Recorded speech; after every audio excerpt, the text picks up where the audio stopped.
Hello நண்பர்களே! எல்லாம் நல்லா இருக்கீங்களா? நாம இன்னைக்கு எங்க வந்திருக்கோன்னு பார்த்தீங்கன்னா, எங்க ஊர்ல இருக்க ஒரு சின்ன ஷாப்புக்கு தான் வந்திருக்கோம்.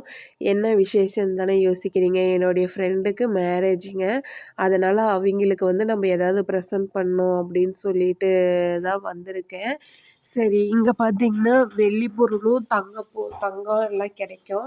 சரி, நான் வந்து சூஸ் பண்ணது வந்து வெள்ளியிலேயே எடுத்து குடுத்தரலாம் அப்படின்ட்டு தான் நானு சூஸ் பண்ணேன். சரி, கொஞ்சம் சென்டிமெண்ட்டா யோசிப்போம் அப்படிங்கிறதுனால குங்கும சிமிழும், காமாட்சி விளக்கும் பார்த்தேன். காமாட்சி விளக்குல பார்த்தீங்கன்னா 2டே பீஸ் தான் இருந்ததுன்னு சொன்னாங்க. அது வந்து ரொம்ப சன்னமா இருந்ததுனால நான் வந்து அதை எடுக்கல. சரி, குங்கும சிமிழே எடுத்துக்கலாம் சென்டிமெண்ட்டா தினமும் குங்குமம் எடுத்து வைக்கும்போது நம்மளுடைய நினைவுகள்லாம் வரும் அப்படின்னு சொல்லிட்டு தான் நான் குங்கும சிமிழ வந்து சூஸ் பண்ணியிருந்தேன். அவ்வளோ ஒரு நல்லா கெட்டியாக தான் இருந்தது. எனக்கு ரொம்ப பிடிச்சிருந்தது குங்கும சிமிழ். சரின்னு சொல்லிட்டு எல்லாம் வாங்கிட்டு வந்தோம். அப்புறம் ஃபேன்சி ஸ்டோரில் வந்து இது பேக்கிங் பண்ணி தருவீங்களான்னு கேட்டதுக்கு இல்லை அப்படின்னு சொல்லிட்டாங்க.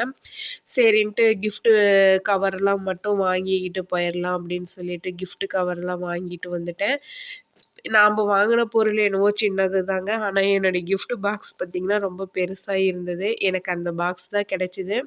சரி, அதனால் என்ன பண்ணேன், கொஞ்சம் எல்லாம் நியூஸ் பேப்பர்லாம் கொஞ்சம் துண்டு துண்டாக எல்லாம் கிழித்து அந்த பாக்ஸுக்கு அடியெல்லாம் போட்டு அதுக்கு மேலே வந்து என்னுடைய இந்த காமாட்சி விளக்கை எடுத்து வச்சுட்டேன். அதுக்கப்புறமேட்டு கொஞ்சம் கவர்ஸ்லாம் கட் பண்ணி போட்டுட்டு சரி பேக்கிங் பண்ணிகிட்டு இருக்கும்போது பக்கத்தில் இருக்க பாப்பா வந்து நானும் பேக்கிங் பண்ணி தரேன்க்கா அப்படின்னாங்க. சரி பண்ணி தாங்க அப்படின்னு சொல்லியிருந்தோம். அந்த பாப்பா அவ்வளோ ஒரு அழகாக நீட்டாக எனக்காக ஹெல்ப் பண்ணி கொடுத்துருந்தாங்க. ரொம்ப சந்தோஷமாக இருந்தது. அந்த பாப்பாவுக்கும் நன்றி.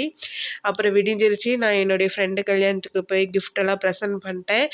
அப்போ வந்து என்னால் வீடியோ எதுவும் எடுக்க முடியல. அப்புறம் என்னுடைய ஃப்ரெண்டுங்கலாம் வந்திருந்தாங்க.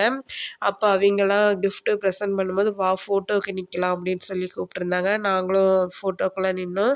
அதுக்கப்புறமேட்டு பார்த்திங்கன்னா சாப்பிட்றதுக்கெல்லாம் போனோம். நல்லா ஜாலியாக என்ஜாய் பண்ணோம்.